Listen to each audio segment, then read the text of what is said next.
Q and Review, celebrating 40 years of audio production, welcomes you to this week's edition of the Glasgow Times Sports Podcast, recorded from our studio in the Bishopbriggs Media Centre and by our volunteers working from home. Keep up to date with Q and Review news via our Facebook, X, formerly known as Twitter, or Instagram at Q and Review. That's @CUEANDREW,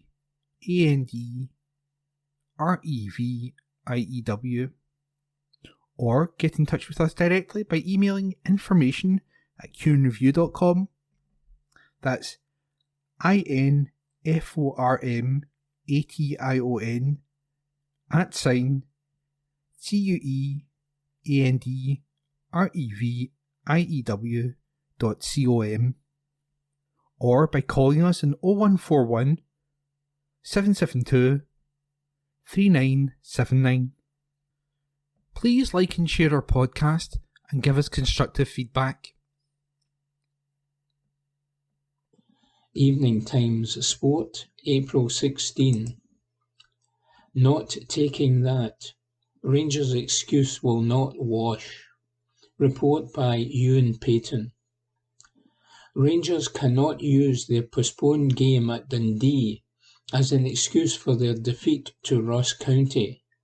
That's the viewpoint of former captain Barry Ferguson. He insists there is no way Philippe Clement can point to the call-off at Dens for the second time in a matter of weeks as a cop-out for his side's poor performance in the Highlands. The 3-2 defeat to the relegation-threatened team has left Rangers 4 points off the pace at the top of the table with Celtic, albeit they will play their game in hand against Dundee tomorrow night. Despite the midweek situation being difficult for Clement and his players, Ferguson says it is not a valid excuse for losing to Ross County, and he told Go Radio, "Listen, ideally you prepare to play on Wednesday night and then it's cancelled because you obviously travel up on the Tuesday night, but that would have no bearing on the result on Sunday. I'm not taking that. It's not ideal, but as a footballer, you have got to deal with these circumstances. So I would not use that as an excuse for the defeat. I think there's going to be changes if Rangers win the league, or even if they don't. I think the manager will go to try and strengthen the team and the squad. But that depends on winning the league. You've got the £40 million if you do. But if you don't win it, I have not got a clue what type of money will be made available. But I do think he will go and try and strengthen. Not just the defensive side. I think he'll look all over the pitch. Whether that's a central midfielder, centre forward, a wide player. But certainly the defence is an area I think he'll look to strengthen. Report by Ewan Payton. Evening Times Sport, April 16. Nathan Patterson, Scotland injury blow. Report by David Irvin. Scotland have been handed a major Euro 2024 injury sweat after Nathan Patterson was forced off for Everton against Chelsea last night. The 22-year-old right-back had to be replaced in stoppage time of the heavy 6-0 loss at Stamford Bridge. Patterson, who has regularly featured for Scotland under Steve Clarke, had come on as a substitute at half-time, but would need to be replaced before full-time. The defender pulled up after attempting to track back with Ben Chilwell, with Sean Dyche warning of a serious hamstring problem. The cruel injury blow is a serious worry for the player and the Scotland national team ahead of the Euros this summer. No timeline for a diagnosis or rehab period was set in the aftermath of the match, with Dyche offering a wait-and-see verdict on the situation. Patterson was just one of 3 injuries suffered by Everton in the nightmare loss, with Jared Branthwaite and Seamus Coleman also forced off. Dyche told club media after the match, "It was a perfect storm tonight. Every mistake seemed to get punished. Every goal seemed to go in. I think they had 14 efforts in goal. We know how many we have had. They scored 6 and we got 3 injuries. That is not a good mix. It happens now and again in your career and lifetime in football. But that is as bad a mix I have experienced with injuries. Jared, we hope, is minor, but we have to wait and see. Coleman has pulled his groin. We don't know yet. And Patterson's looks a bit more serious. A hamstring injury. We are going to have to wait and see. Let it settle." Report by David Irvin. Evening Times Sport, April 16.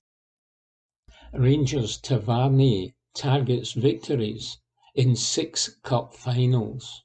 Report by Matthew Lindsay. James Tavernier has insisted that Rangers players have the mentality they need to bounce back from their devastating defeat to Ross County, as he targeted wins in all 6 of their remaining Singe Premiership matches, including against Celtic at Parkhead. But the Ibrox captain has admitted that he and his teammates have to eradicate the defensive errors they made in the 3-2 loss on Sunday and be far more ruthless in attack during the run-in if they are to lift the Singe Premiership trophy come May. Philippe Clement's men performed poorly at the back and up front against Don Cowie's relegation-threatened charges in Dingwall at the weekend, and suffered a reverse, which leaves them 4 points behind their city rivals in the league table, with a game in hand. Tavernier yesterday dismissed suggestions that the bizarre circumstances behind the postponed fixture against Dundee at Dens Park last midweek had contributed to the substandard showing, as he started preparations for the rescheduled match on Wednesday night. The right-back is adamant that Rangers, who were 7 points behind Celtic when Clement took over back in October, can still be crowned champions if they get back to their best and collect maximum points from their remaining 6 league outings. But he said, "It was really tough to take. First and foremost, we have to earn the right to win games, and we did not do that. We came in after probably a poor first half. We knew the performance levels could definitely improve tremendously. We knew we had something to build on at 1-0. To concede an early goal in the manner that we did was disappointing, and then to concede another 2 in the manner that we did was uncharacteristic. Since the gaffer came in, we have been solid defensively, but we have to look back at this as quickly as possible, learn from it, and really focus for Wednesday. I think we have shown it plenty of times, the mentality. But as I said, you have to earn the right to win games, and we didn't do that. That is the disappointing factor. When you do get the chances in front of goal, you have to be more clinical and put the ball in the back of the net. We created chances, but we obviously did not finish them off. So we have 6 games to play, and we go into every game like it is a final. But that has been the case from the start of the season to the end of the season, so nothing changes. But we have to put in a performance that the fans recognise, and we recognise as a team. We go into every game trying to win the game. Nothing changes there. We are obviously going to into these 6 games, and we are aiming to win every single game. But that's the Rangers' mentality, to win games. We go to win games in Europe, so nothing changes there. We obviously have to earn the right to deliver the performances that we know that we can. Asked if the cancellation of the Dundee game last Wednesday had been a factor in the insipid Rangers display in the Highlands, Tavernier said, "We obviously have been up there twice and not played. It is obviously football and things can happen, but the preparation does not change. It was the manner of how we played. We knew we had to come out in the second half and perform better. We did not. We just conceded 3 really poor goals, and that gave us a mountain to climb to get back into the game. It was definitely out of character. I have to look back on the goals and how we defended as a team. But obviously to concede a goal in the second minute after half-time, it is not what you want to do. You want to start the second half positively, and we obviously did not do that." Tavernier has promised the Rangers supporters who booed him and his teammates off the park at the Global Energy Stadium that we will see a response to the county reverse against Dundee tomorrow night, and then in the Scottish Gas Scottish Cup final against Hearts at Hampden on Sunday. And he said, "We have to react to every single game and show the fans the performance levels that they know we can put in. Wednesday is a big game, and we know we need to rectify it." Report by Matthew Lindsay. Evening Times Sport, April 16. Why Ross County were confident they would beat rattled Rangers. Report by Matthew Lindsay. Josh Sims has revealed why relegation-threatened Ross County were always confident they could beat Rangers, as he called on his teammates to build on an historic victory and secure their Singe Premiership survival. Second-bottom counties stunned their treble-chasing opponents at the Global Energy Stadium on Sunday, when they came from 1-0 down to win 3-2 and record their first triumph over the Ibrox club in their entire 95-year existence. However, winger Sims, who set up Simon Murray for the host's opening goal early in the second half and then scored their third, revealed that they had been positive they could get a result despite their lowly league position. He explained that their impressive home record under interim manager Don Cowie had given them belief, and recalled how that was bolstered when the game plan the former Scotland international had devised rattled their rivals. "It was almost a free-hit type of game," said the Englishman, as he looked back on the result yesterday. "Nobody expected us to take anything from the game. But in the changing room, we believed we could do it, especially in that first half. We had some big chances, and we were gutted to go in 1-0 down at half-time. We took the game to Rangers. They are a brilliant team, but it took them by surprise. It was a disappointing way to concede, losing the goal we did, but we came out in the second half and took the game to them again. It was brilliant. The manager said before the game that we have been unbeaten here since he has taken over. He told us at half-time we need to continue that. We were 1-0 down and he said, 'Let's stay unbeaten.' Even in the first half, we had the better chances. We gave them their goal. Jack Baldwin put the ball into his own net, but we had 2 or 3 big chances. We continued to do what we have been doing. The way we scored and the timing of our goals kind of took them by surprise. They were kind of rattled, it felt like. They got the penalty late on, and it was always going to be a bombardment at the end. To hold on was brilliant. We had a game plan. Credit to the manager. All week long we have been working on how to defend against them and counter-attack them. They have strengths all over the pitch, so it is difficult to have a game plan. But credit to the players, we put it out there. We stuck to the game plan and it clearly worked.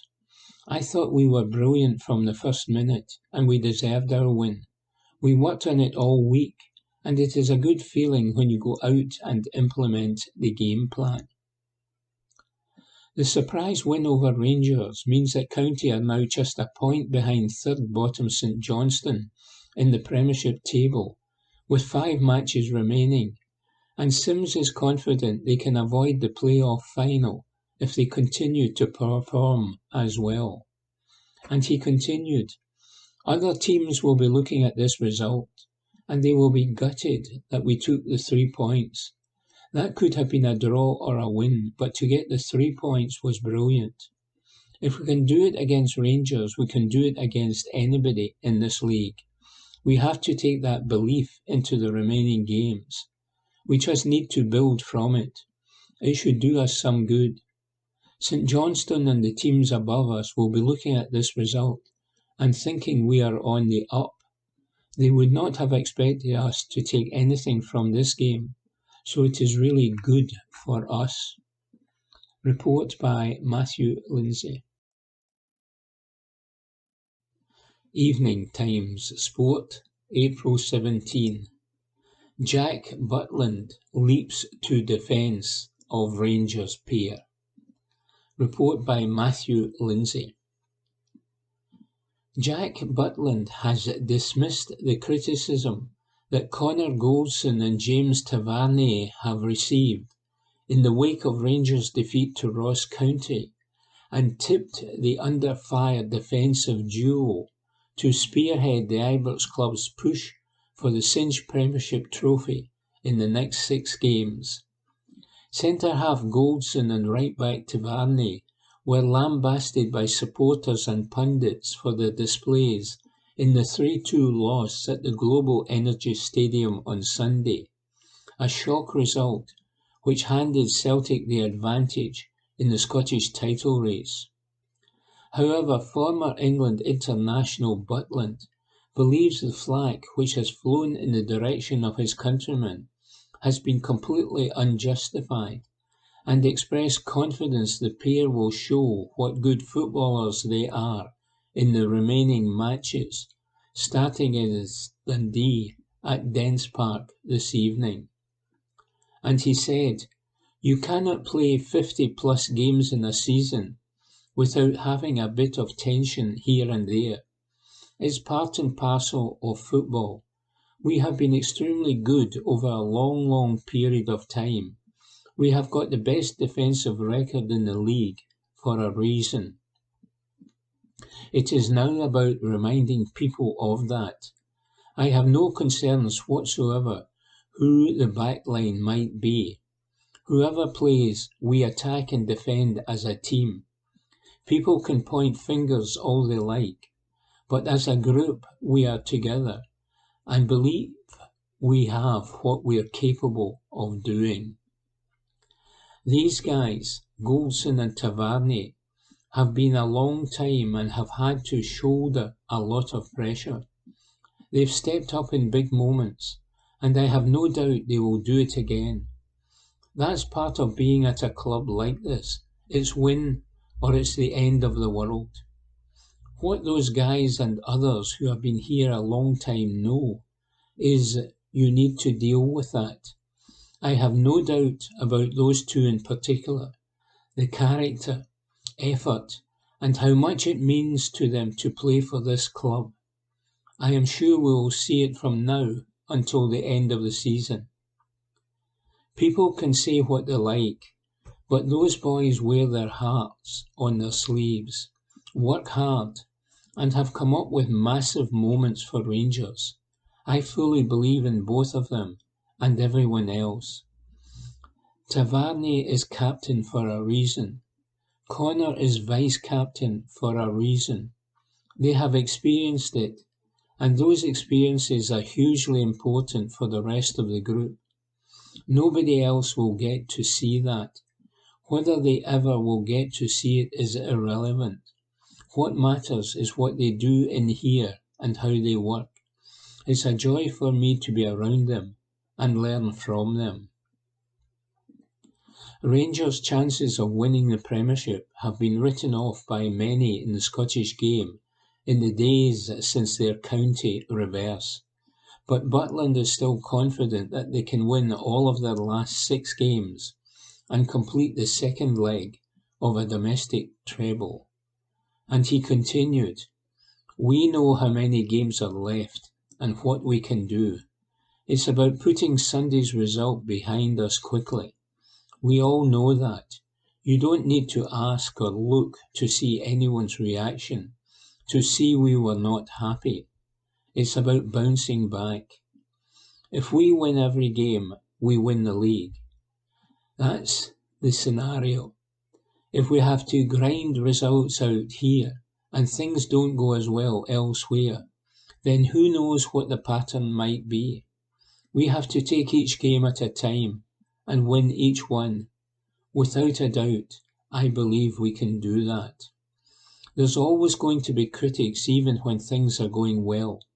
There's always going to be people after you and wanting to bring you down. When you live in the goldfish bowl that is Glasgow, then you cannot get away from it. One thing that happens as you get older, you learn how to deal with it and how to park the stuff that doesn't matter. The opinions that do matter are within the group, so you get used to the noise. Pressure is certainly something that comes with being here, and I enjoy it. Butland was under pressure to perform when England manager Gareth Southgate came to watch the Old Firm game earlier this month, but he performed well for Rangers and believes he did his chances of getting called up for Euro 2024 no harm whatsoever with his display. He said, "I was quite pleased. I was a little bit unsighted for the third goal. I set my standards high. Other than that, I felt it was a tidy performance. In games like that, where you're under pressure, there's moments you can look back to and think you could have done better. But I am proud of how I played, and I am proud of how I've played overall this season. I feel in a great place. The England stuff is fantastic, but what means more to me is what I do for Rangers Football Club." Report by Matthew Lindsay. Evening Times Sport, April 17. Celtic on alert over possible Frimpong transfer. Report by Ewan Payton. Bayer Leverkusen's chief executive has admitted that they will have to sell at least one player this summer, and this could well have Celtic awaiting their big payday from Jeremy Frimpong's potential mega money move to Manchester United. Reports have circulated for months that Erik ten Hag is keen to take the Dutch international to Old Trafford this summer. The right-back has played a pivotal role in helping Leverkusen secure the Bundesliga title. He has 8 goals and 7 assists so far this season. Reports have suggested he has a release clause of £34 million at Leverkusen. And if any deal goes through for that amount, then a sizable chunk of that will be headed in Celtic's direction, with the Scottish champions holding a sell-on fee with the German side for the future sale of Frimpong. It appears he could well be on his way out of Germany this summer, with the club's CEO, Fernando Caro, admitting they may be forced to sell players to fund the defence of their title next season. Speaking to Spanish newspaper Diario AS, he said, "Every year we need to sell one big player to find a budget for new signings. so probably we will sell one player. We are planning to sign 2 or 3 players with that amount of money. Celtic are reportedly due 30% of the profit from the sale of Frimpong. So, as well as Leverkusen making money on the player, it could well prove to be a massive boost to Brendan Rodgers' summer transfer plans in Glasgow. Meanwhile, Louis Palma has joined a global football agency group. CAA Base has snapped up the Celtic star to add to their already impressive clientele list. Ange Postecoglou is among their top names, alongside some of the Tottenham players including Heung-min Son, James Maddison and Pedro Porro. The likes of Cole Palmer and Rico Lewis are also on their books. Evening Times Sport, April 17. Rangers' weakness exposed in title race with Celtic. Report by Ewan Payton.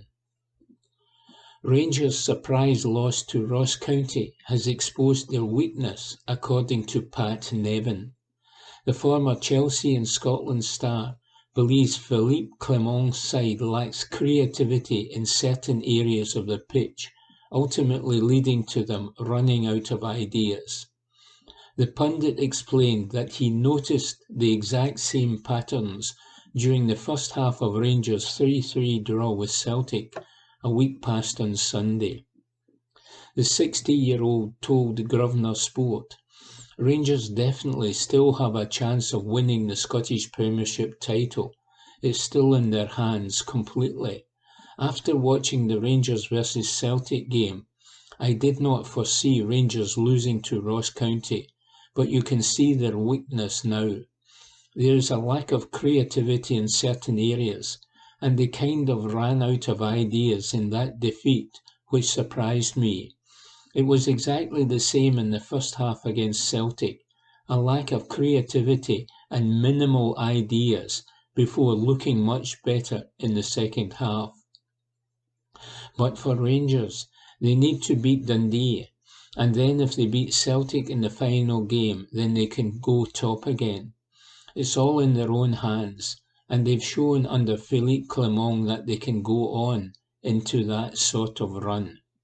They are second favourites, there is no doubt about that, but what does that mean if it can all change in one weekend? There's a break from the title race this weekend as the Scottish Cup semi-finals take certain stage. Celtic face Aberdeen on Saturday, while Rangers take on Hearts on Sunday, and Nevin believes the atmosphere at a potential Old Firm final would be top-notch. He added, "I always cover the games between Rangers and Celtic at Ibrox, at Celtic Park, and the one thing that's missing is the crowds for the away games. They are amazing atmospheres, but it's not like back in the days when it was a half and half. There is the possibility of a Scottish Cup final between Celtic and Rangers, where it will be half and half. I'm not taking anything away from the two teams that they're playing against, Hearts and Aberdeen, but wouldn't it be great to see a season that goes down to the wire in the league, and then a cup final between them? It's really exciting Scotland, which it hasn't been for a long time, and that's great." Report by Ewan Payton. Evening Times Sport, April 17. Emotional Connor Goldson admits he wanted to die. Report by Ewan Payton. Connor Goldson has admitted he wanted to die after undergoing life-changing heart surgery in 2017. The Rangers defender is now 7 years on from that fateful moment in his life, while he was still on the books at Brighton and Hove Albion. The footballer was diagnosed with an aortic aneurysm, a swelling of the large artery that passes through the abdomen, which was at risk of bursting with potentially catastrophic consequences.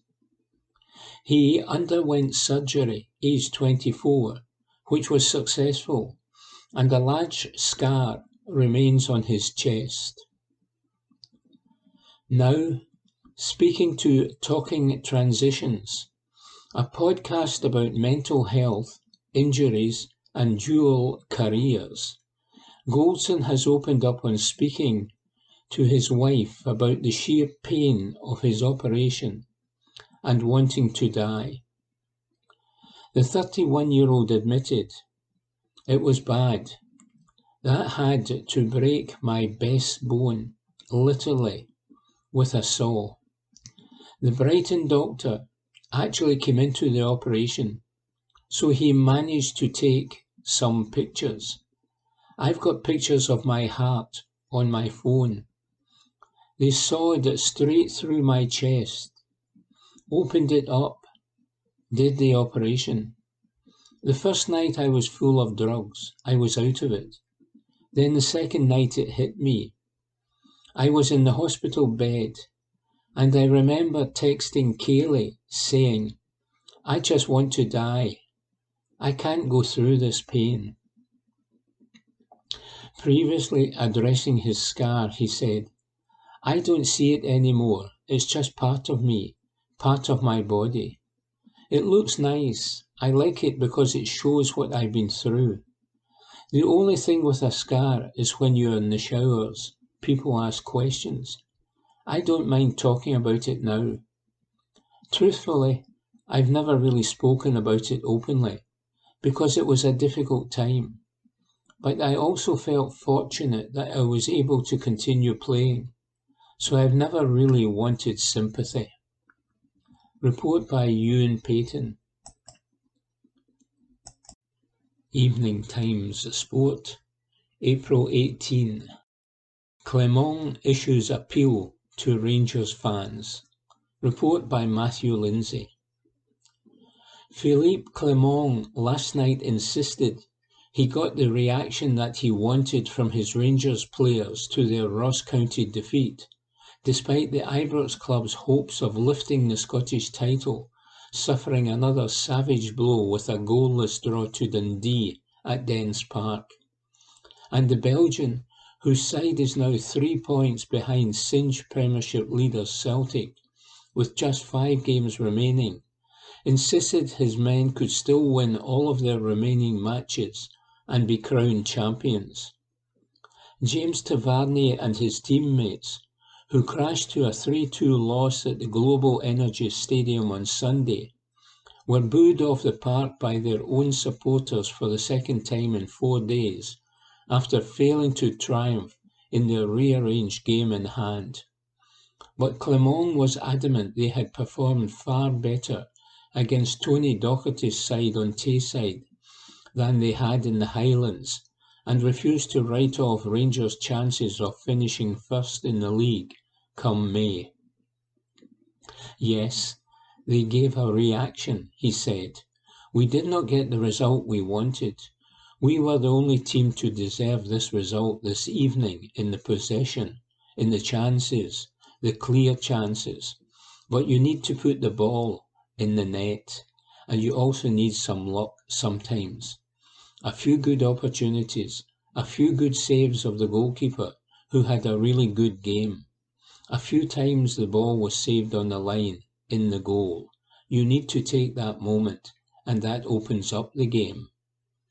Asked if the Rangers' performance was concerning for him, he said, "It would be concerning if it was the same performance as Sunday. That was not the case. So there were a lot of things much better. It was also needed because Sunday was our worst performance in the 6 months that we've been together. Then it's a pity that they show better things, but don't get the result behind you. But it's about standing up and being ready for Sunday at the Scottish Cup semi-final against Hearts at Hampden to take the result. If they keep on pushing what they did today, then results come because that's not a big difference from how they played a few weeks ago or a few months ago. Of course it's a good reaction, but I know for fans that sometimes they're only looking at the result. I saw players who gave everything to get the result.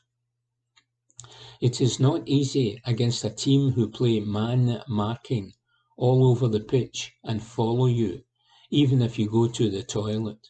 So to create the space we did, the chances were there. Also on a pitch that was bumpy, and it's difficult to control in moments and do the decisive things. But those are not excuses. My team today gave everything. I was angry, I was disappointed on Sunday. Today I've seen a team who, of course, could do better. But I saw a team that wanted to do everything to get the result and play out of the structure that we've always used over the last couple of months. And because of that, we've been decisive also. Asked what he felt the draw meant for the Scottish title race, he said, "I said when we were winning the games, I said the same, that I would look at the end. Okay, you guys point out the ranking a lot. I know we need maybe to win 5 games to do that. We made a series like that during the season. It is about game by game doing that, focusing on that, and not on the series. We still have our own fate in our hands. Of course, it is frustrating, because you want to win. You see the team gives everything for that. There was only one team who deserved to win this evening, if you see the possession and the chances. It is frustrating if you have those things and don't have the points. The fans need to stick with the team. That is super important. It is winning together and losing points together. I know as a fan you have the emotions, and for sure after the game. But they have been great the last couple of months and pushing the team over difficult moments. That is what I expect also in this situation. They expect that the team gives everything to win games.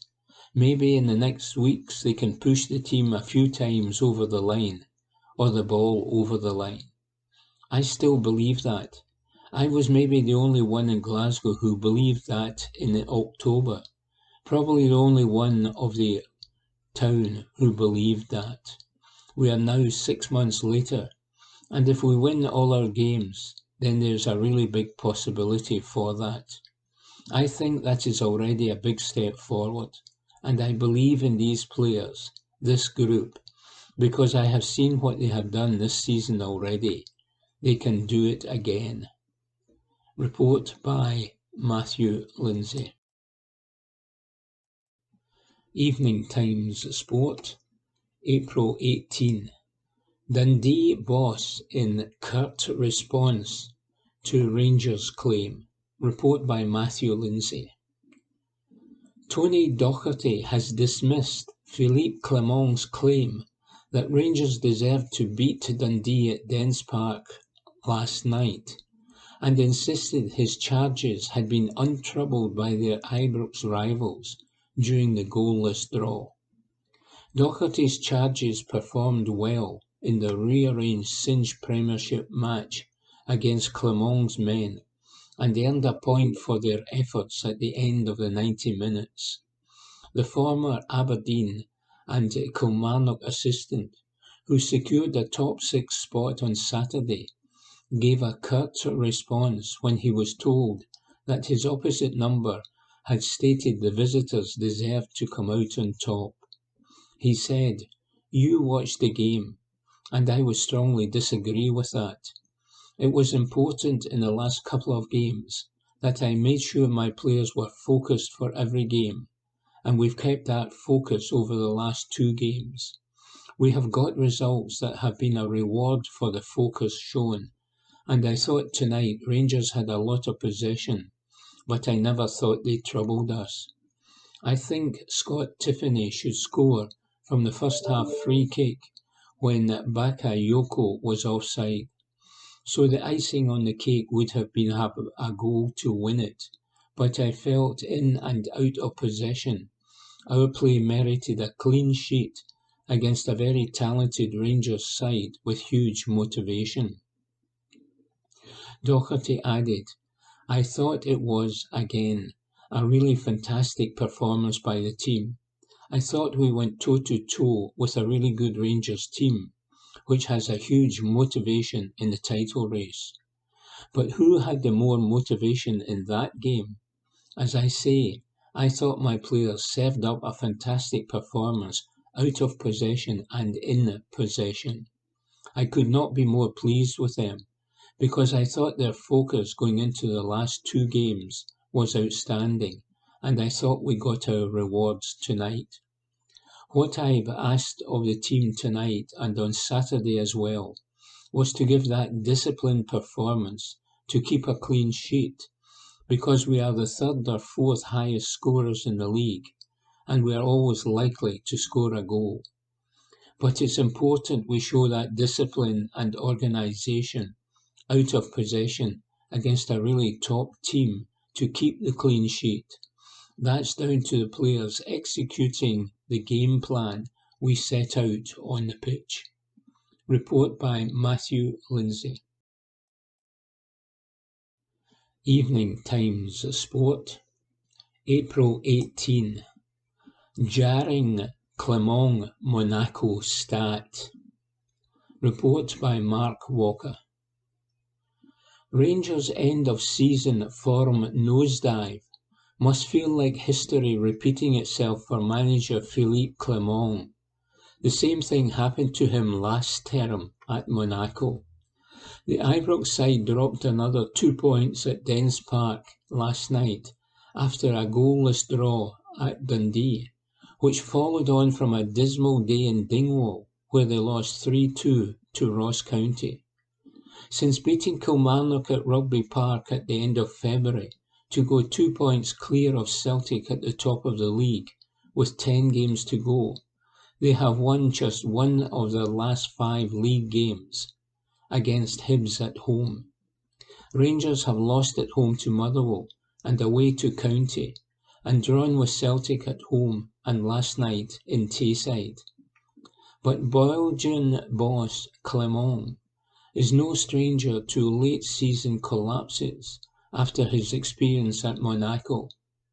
A 3-1 win over Lorient in April sent Monaco up to third place in League One and in line for a Champions League third qualifying round place.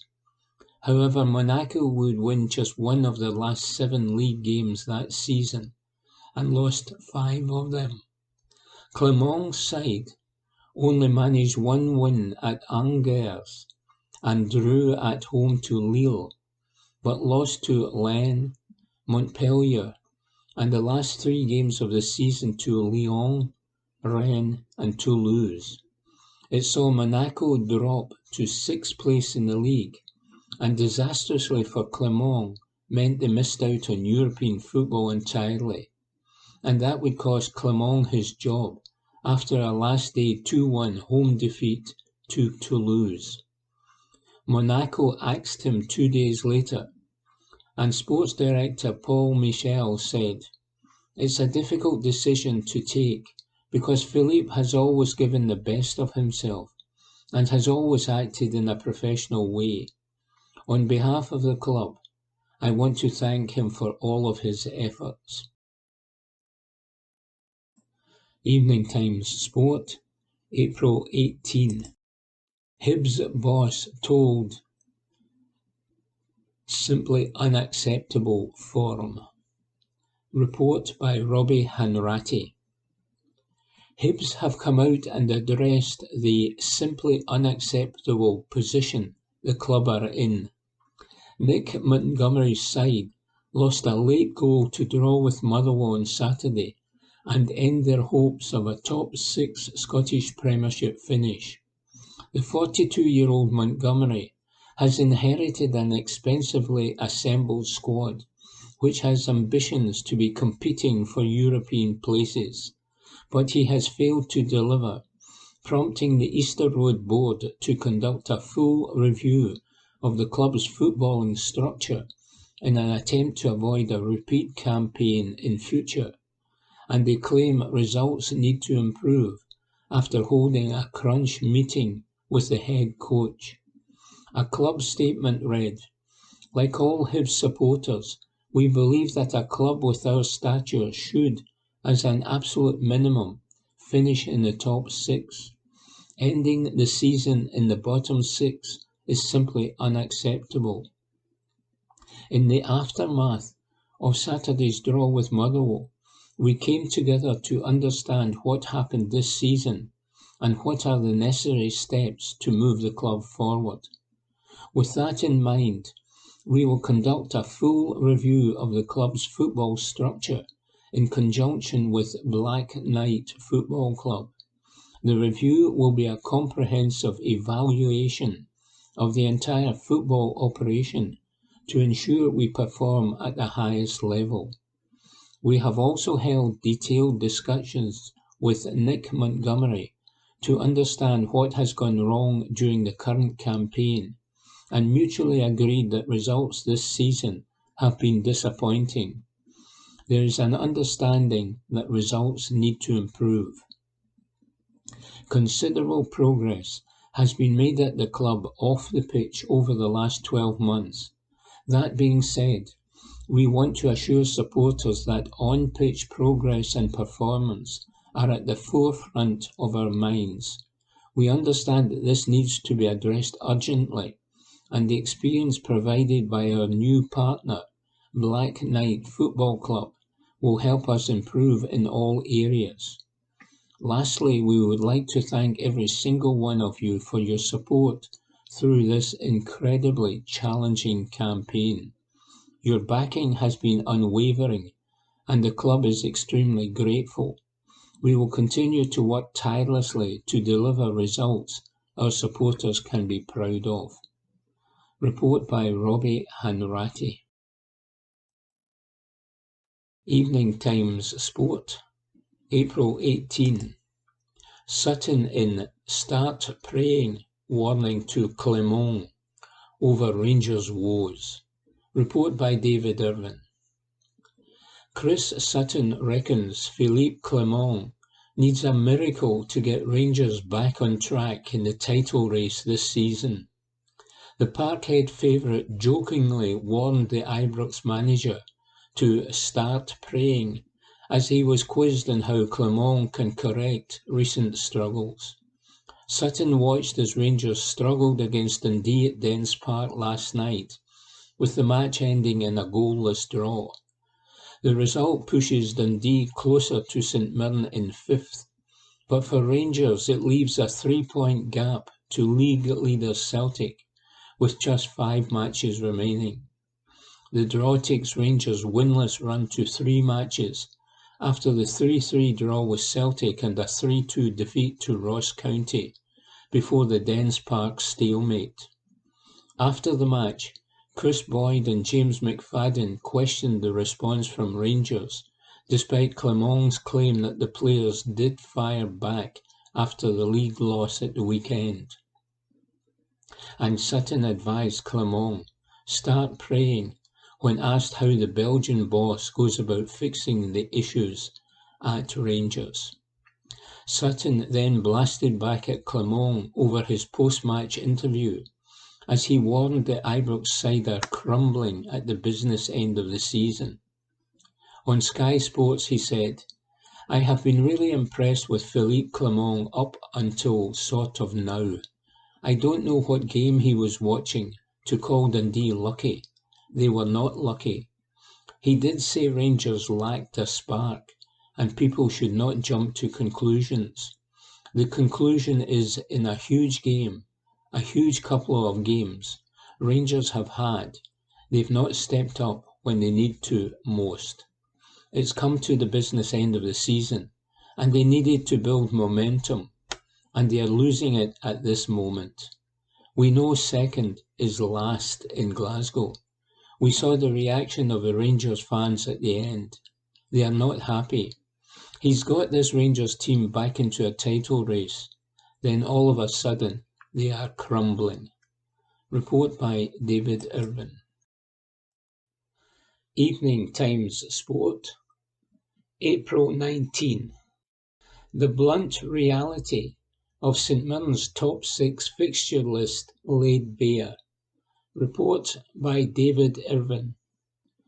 When St Mirren secured a second successive finish in the top 6, there was understandable celebration of an achievement that had previously agonisingly slipped through their fingers. The top half finish, regardless of a tortuous recent few results, has been richly deserved, despite what any supporter of another club might claim. Over the piece, St Mirren have been one of the better clubs in the country. That's not an opinion, that's fact. However, on current form, it has been quite the opposite, with just 4 points picked up in the last 5 matches, ranking Stephen Robinson's side 11th in the form book.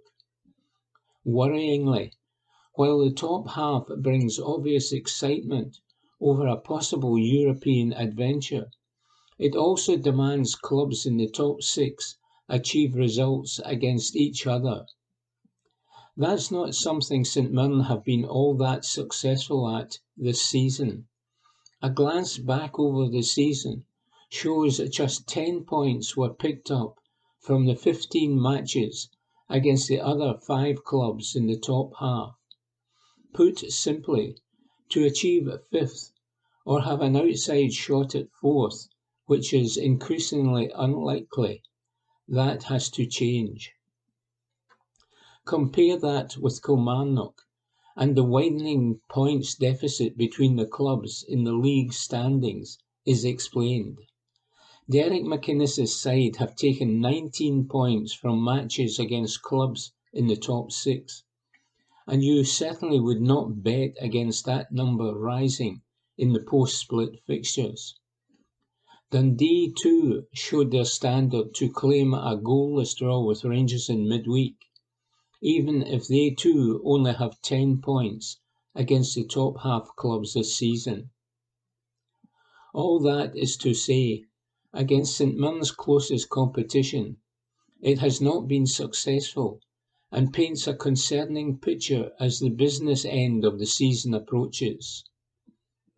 Throw into the mix that 9 of the 10 points against top 6 clubs came at home, and there is little solace. Miserable yet? No? Good, there's more. Of the 3 home matches in the split, Rangers, Kilmarnock and Hearts, St Mirren won just once against those clubs under the same circumstances of the matches being played in Paisley. 1-0 against Hearts in September. The other 5, all defeats. There is some ground for optimism, however, in the fact St Mirren have taken 6 points against Dundee.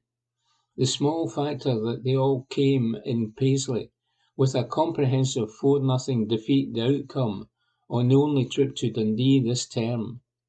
Well, that's less inspiring. For fullness, St Mirren have not collected anything against Celtic this term, despite a number of decent showings at Parkhead and Paisley. The facts laid bare really do not make for great reading. Fortunately, to pinch the cliché, football is not played on paper or results decided by a spreadsheet of probability. And it might just be that manager Robinson can find some motivation in righting the wrongs against the top clubs this season. There is absolutely no doubt that this St Mirren squad is capable of better results against their fellow top 6 clubs, Kilmarnock, Dundee and Hearts in particular.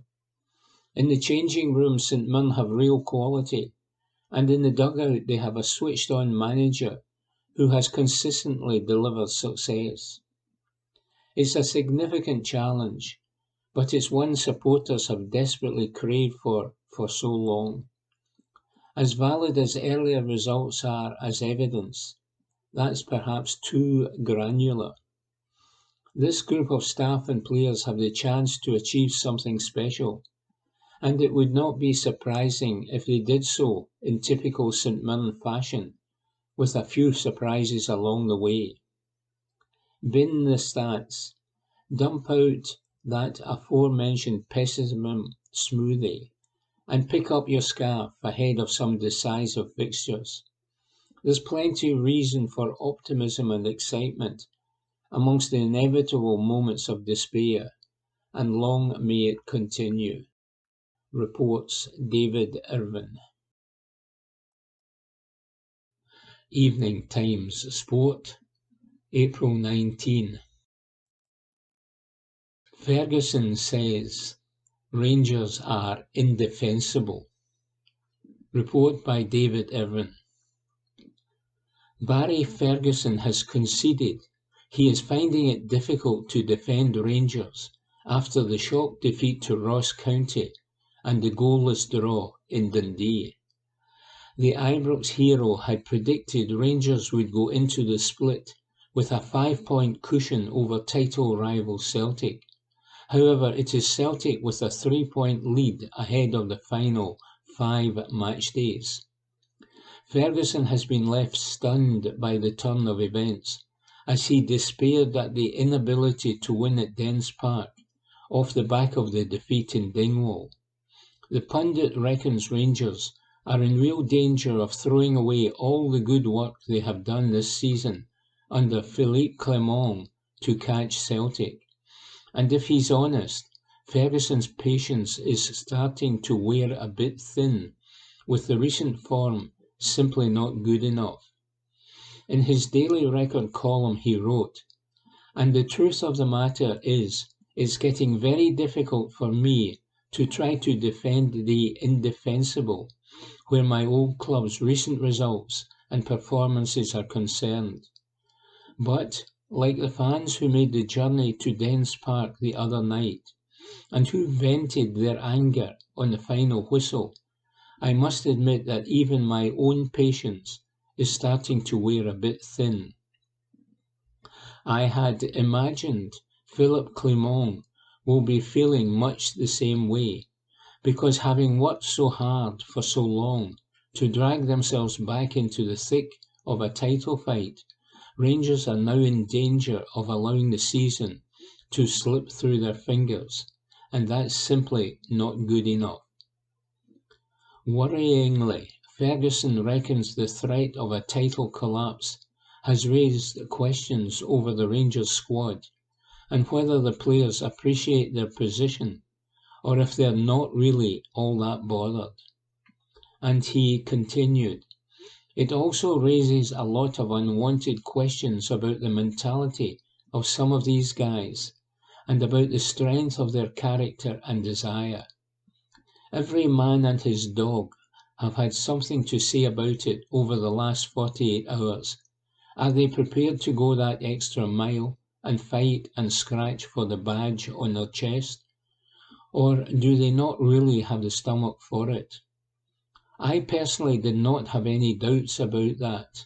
But yes, the way they have performed over the last couple of weeks has left me scratching my head and wondering if some of these guys truly understand how privileged they are to be putting on that shirt, or if they're not really all that bothered."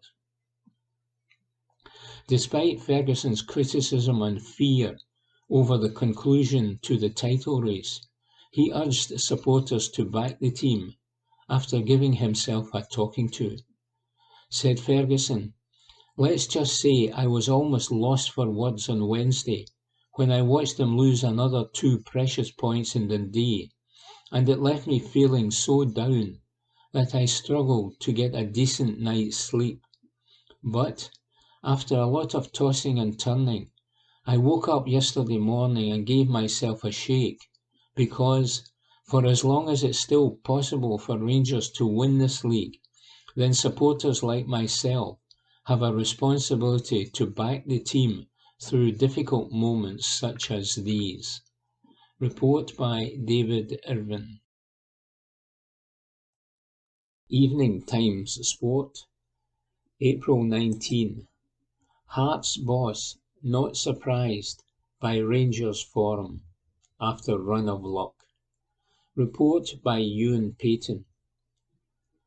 Hearts head coach Stephen Naismith insists Rangers had luck on their side as they rampage to the top of the table with some great mid-season form.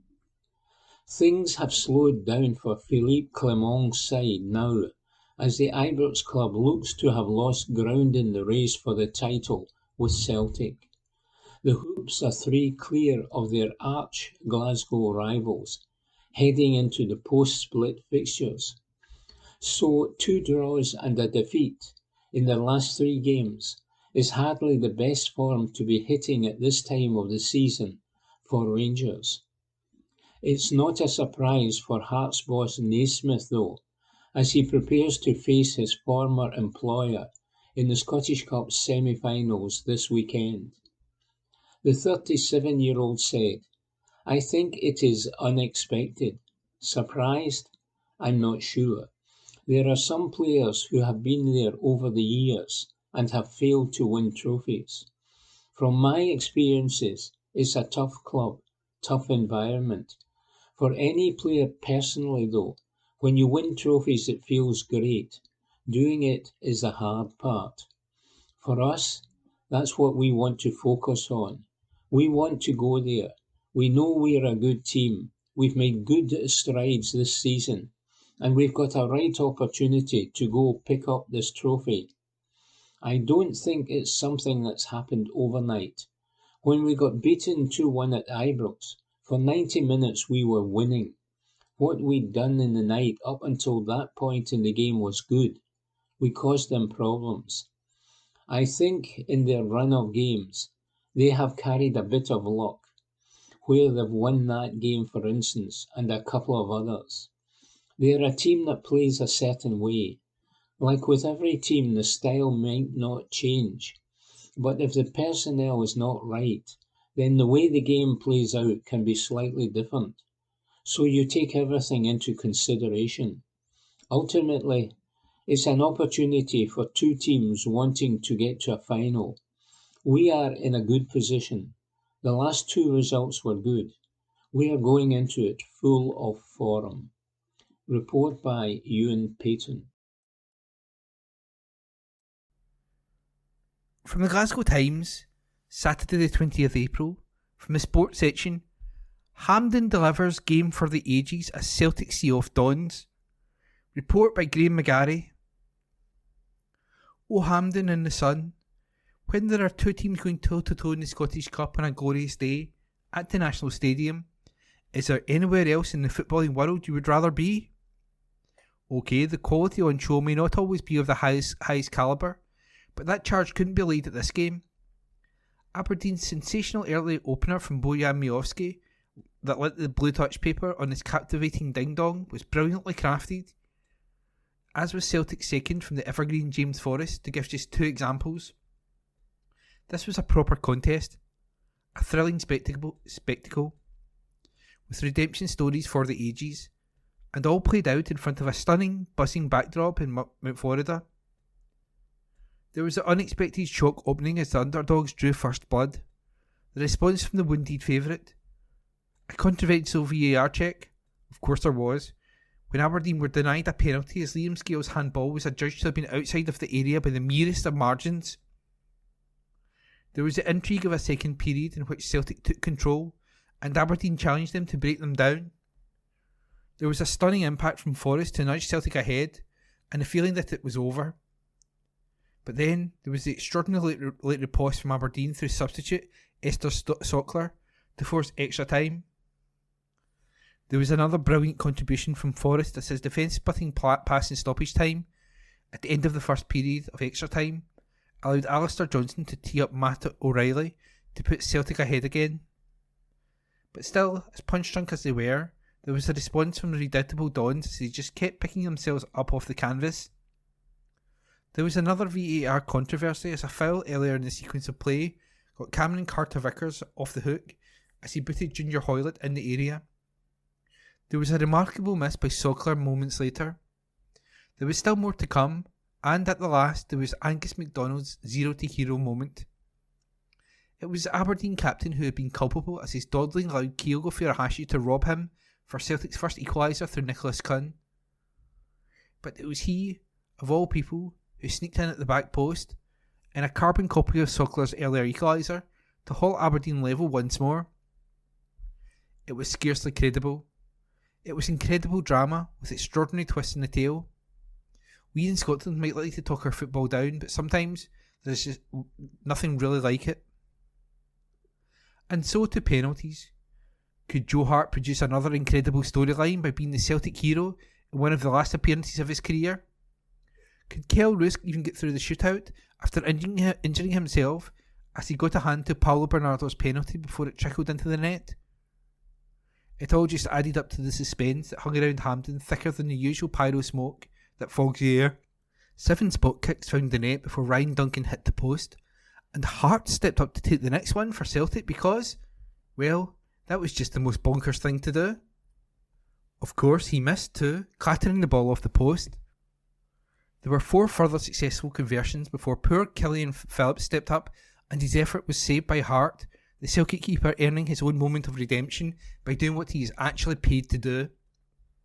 Ultimately then, it will be the Celtic fans who will be fortunate enough to return here in May to watch their team defend their trophy, but no matter who they face, they aren't likely to get a stiffer test than this. There were bodies in red sprawled, bereft on the Handham turf, as Celtic lapped up the acclaim from their vast support, and they had given it their all, which rather begs the question of where they have been all season. Around 8,500 Aberdeen supporters had made the trip down to Glasgow more in hope than expectation, with the number of Dons that didn't bother also a statement about their assessment of their side chances. Those remaining in the Granite City would have been kicking themselves for missing some brilliant moments, with that red slice of Hampden sent into hysterical celebration on 3 occasions. From a Celtic point of view, they might ask the same question of Forrest, who contributed so much in getting them over the line. Rodgers has called Forrest the best winger at the club only a few months ago, but even allowing due respect for his advancing years, he's still only 32. He might not be able to start every week, but in games such as these, his quality and experience would surely have been a better bet than a flaky Jan Hong-Yoon. Still, he got there in the end, and thanks in part to Forrest, so did Celtic. Eventually, boy did they have to work for it. And that report was by Graham McGarry, and read by me, Ian McKenna. Evening Times Sport, April 22. 6 non-Old Firm players who could have made Team of the Year. Report by Craig Fowler. The PFA Scotland Team of the Year for the 23-24 campaign was released last week, and some of the choices were, well, interesting. Jack Butland, James Tavernier and John Lundstrom all made it from Rangers, while Cameron Carter-Vickers, Liam Scales, Matt O'Reilly and Callum McGregor represented Celtic. There were also places for Lawrence Shankland of Hearts, Aberdeen striker Bojan Miovski, Dundee's Liverpool loanee Owen Beck, and the transformed Theo Bayer, who went from being a punchline at St Johnstone last term to one of the league's most feared forwards with Motherwell.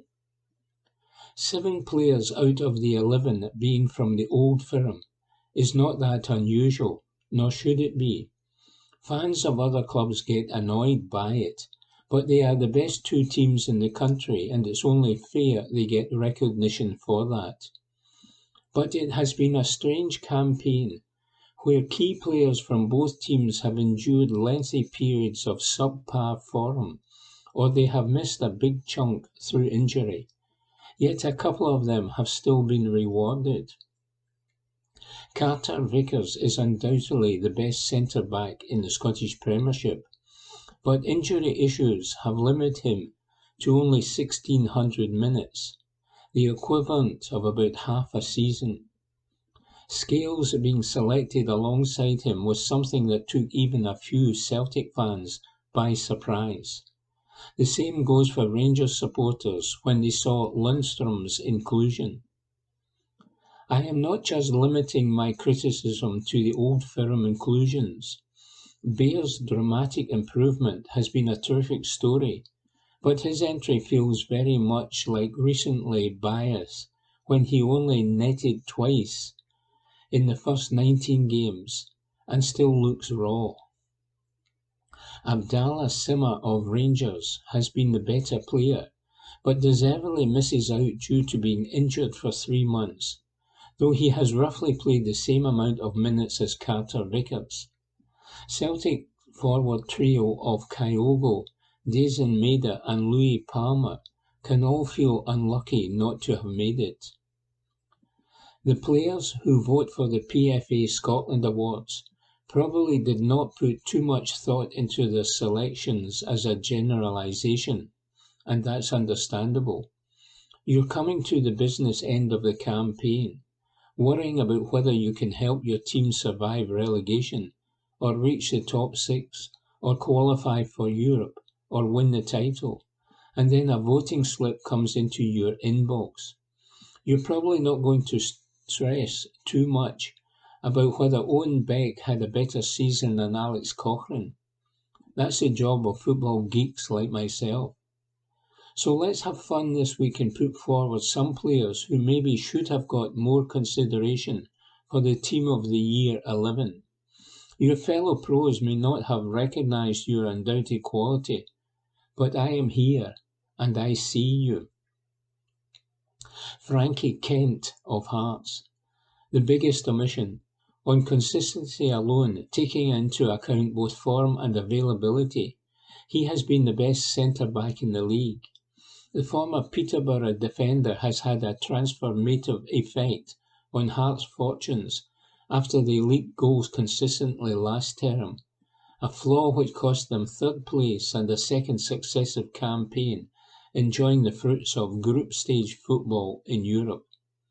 Sure, he is a little limited as a footballer, but he makes the simple pass and does not try to do what his talent will not allow. And he does the main thing you want a defender to do, and that's keep the ball out of the back of the net. Louis Mayo at Kilmarnock. If you want to argue Scales over Mayo because playing at centre-back for Celtic, with all the attention and pressure that comes with it, it is a tougher job, then I wouldn't necessarily disagree.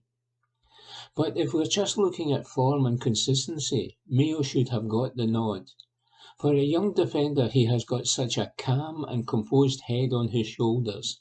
He barely makes mistakes and has come up with some dominant performances in big games, including wins against both Celtic and Rangers. Alex Gogic of St Mirren. Another strong contender at centre-back who you could argue has played just as well as the two names previously. I remain to be convinced how good a defender he is naturally, seeing him more as a midfielder who just happens to fit perfectly into St Mirren's 3 at the back system, where he is given licence to step out and almost act as a number 6 from the heart of the defence. But there is no doubt he has been brilliant for the Buddies. Dimitar Mitov at St Johnstone. I do not mind the selection of Butland. He has come into the Scottish Premiership in his first season and proved himself, both domestically and on the continent, to be the country's best goalkeeper. But I often wonder about how deserving it is for an old firm keeper to get selected in this team. After all, they spend most of the campaign watching the rest of their team from 60 yards away knock the ball around. Butland has made some impressive and crucial saves, but I don't think he's made as many as St Johnstone's custodian. Mitov has produced so many terrific steps and saves over the course of the season, and was the only good thing about St Johnstone during Stephen McLean's disastrous and mercifully short tenure as permanent boss. Blair Spittle at Motherwell. If any Motherwell player deserves a place rather than Bear, I think Spittle should have been that man.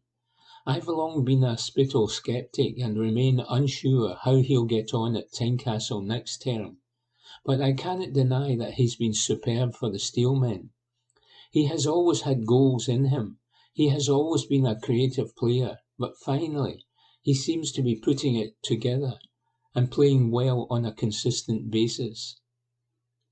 Simon Murray, Ross County. Another forward who I believe would be more deserving than Bear, but his peak form may just have arrived a little too late into the voting process. He has been brilliant this campaign and is the main reason, if not the only reason, County are still in with a chance of avoiding the playoffs. His running ability, both in terms of speed and endurance, has always been impressive, but he has now added the quality that was missing from his game at the highest level, says Craig Fowler. Evening Times Sport, April 22. Clermont makes Rangers prediction after moving step closer to treble. Report by Chris Jack. Philippe Clermont insists he got the reaction he expected from Rangers as his side kept their treble dreams alive with victory over Hearts to secure a Scottish Cup final against Celtic. The Belgian has suffered a handful of setbacks in the Premiership title race in recent weeks after Rangers were beaten by Motherwell and Ross County and held by Celtic and Dundee. Rangers head into the post-split fixtures second in the standings, but are just 3 points adrift of their Old Firm rivals. The final 90 minutes of the campaign could deliver a historic success for Clermont, and it will be Celtic that stand in Rangers' way at Hampden after Cyril Dessers scored in either half to see off Hearts.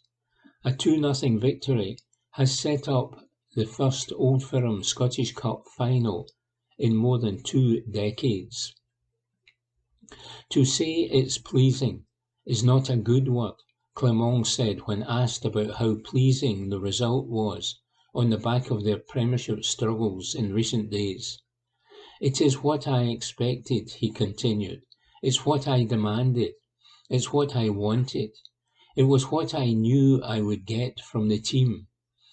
I was totally not pleased about the game after Ross County, with how we lost our structure and lost our normal football. Against Dundee, we were too much in a rush to score a goal, and today we found the right balance again.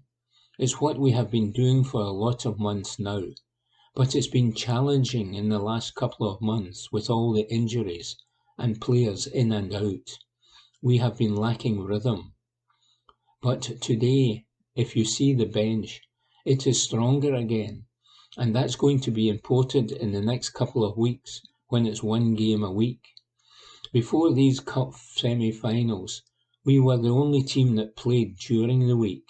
It makes a difference, and you need to look at that if you have 3 games in 7 or 8 days. With players coming out of injury, you cannot let them play all the minutes. It's been a puzzle around that, but now, in this last part of the season, it's going to be a challenge in the squad with players coming back. Quality then rises in the training, and quality rises in the game also, because we have a strong bench. Clermont has come under increasing pressure from his own supporters during an ill-timed stumble in the title race, but he got the rewards for his big calls at Hampden. Liam Balogun returned to the starting lineup in place of Connor Goldson and was an assured performer alongside John Souttar. A trip to face St Mirren is next on the agenda for Rangers, and Clermont must now decide whether to bring Goldson back into the side. A headache? Yes, maybe, but a nice one, Clermont said.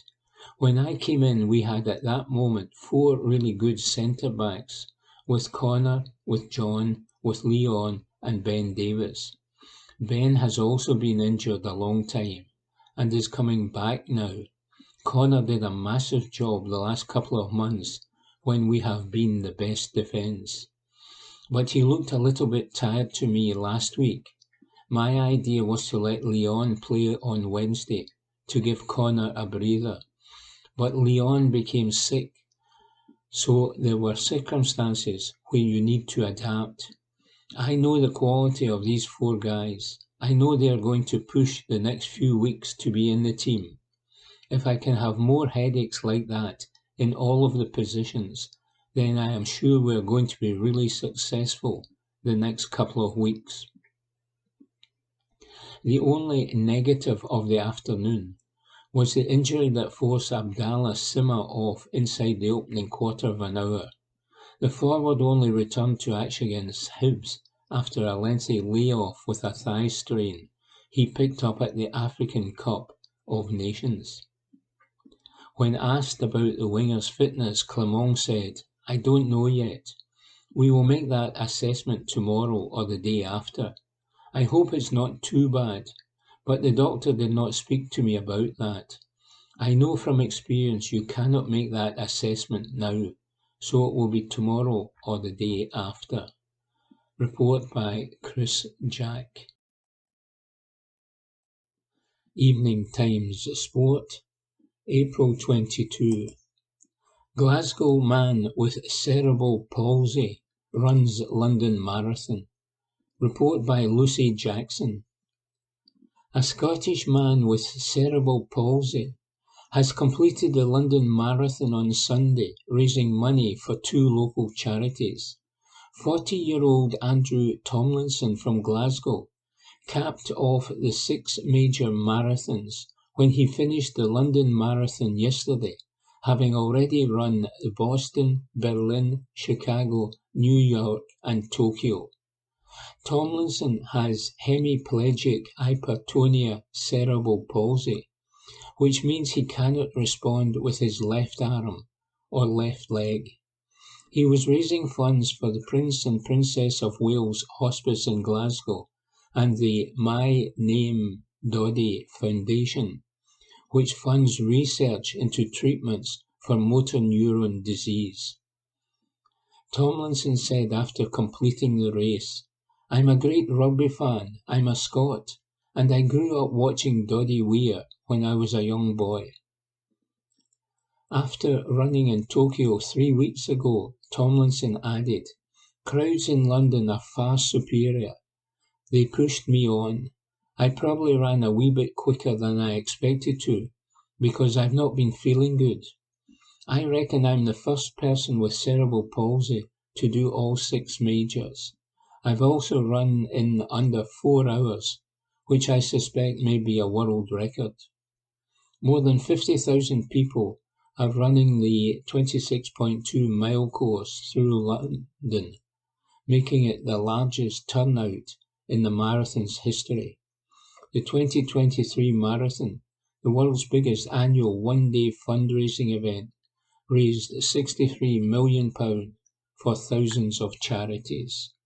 Report by Lucy Jackson. Evening Times Sport, April 22. Frustrated Naismith admits opportunity missed against Rangers. Report by David Irvin. Steve Naismith has conceded Hearts' loss against Rangers in the Scottish Cup semi-final was an opportunity missed. The Tynecastle side fell to a 2-0 defeat as their Hampden hoodoo against Rangers continued, having never beaten the Ibrox side at the National Stadium. Manager Naismith cited a terrible start on a frustrating afternoon for his side as immaturity in the final third ended up being costly for Hearts. Asked his thoughts on the match, Naismith said, "Frustrated, disappointed with the outcome, because I am someone who wants to win. That's the overriding emotion at the moment. We got off to a terrible start. We cannot lose an early goal like we did. The reaction until the second goal was good. We controlled the ball a lot. We created opportunities. I think what you see is our immaturity in the final third. We had 4 or 5 really good situations. We either pick the wrong option or overhit a pass or don't get the finish. In those moments, we must hit the target, make the goalkeeper make a save, or score a goal. That's the biggest frustration for me because we got good opportunities we didn't take, and the goals we concede are cheap. On whether it was a missed opportunity, Naismith added, "Yes, it is because of how we played and the manner of the goals we lost. It was definitely an opportunity missed. If we take one of the chances, it's 1-1 with 15 minutes to go. We've got the momentum. We look to be comfortable in possession.